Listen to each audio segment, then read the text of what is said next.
Well, for us in Guyana, it is not about deforestation. We are already there. More than 99% of our forest is still standing.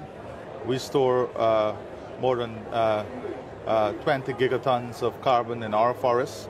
So for us, our standing forest is still there, and we have been pursuing compensation or payment for that standing forest. So who would you expect to compensate? You talked about compensation there. Well, for example, in Guyana, we had one of the largest per capita carbon credit arrangement with Norway, where we got more than 200 million US dollars for our standing forests as a tool in storing carbon. So the carbon market is there. So we expect that the developed world, the international community, and even the private sector, it must be a tradable commodity. How confident are you that your neighbour, Brazil, who's also signed up to this deforestation commitment, that they will keep the faith on it? Because it's a voluntary agreement, there's no sort of obligation. Well, this is a matter of trust, and we are all part of the Amazonia.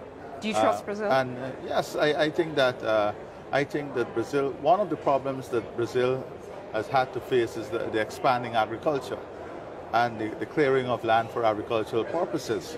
So I believe that once the commitment is there, and once we find innovative ways in which we can sustain the livelihood of those who depend on the land and those communities who are associated with forests, then it is viable and it can be achieved. But we have to answer the question, how are we going to sustain their livelihood? How are we going to diversify what they're doing to give them options? And that is where valuing standing forests and having a payment system and structure for standing forests is important. So do you sometimes feel lectured by America and the UK, for example, on what needs to be done? There's not enough sort of give and take there. Well, we don't need really to be lectured. We have been doing this all our life. Over 12 years ago, we launched the Low Carbon Development Strategy. We have kept our forests intact. For a matter of fact, our forest has 4% of all known plant species, 3% of all animals globally, and we have more bird species in the entire United States. But then your Vice President has said that you're going to pursue as many oil and gas exploration opportunities as you can in the near term.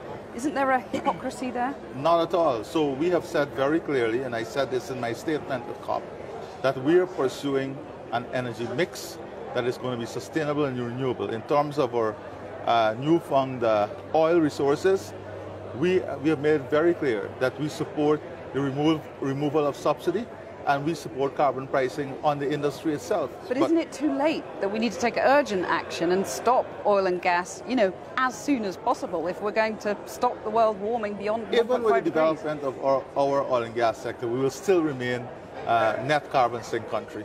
We will still be contributing. We're still keeping our commitment to keeping that standing forest as a global asset. That commitment has not shifted at all. President Ali, thank you very much. Thank you very much.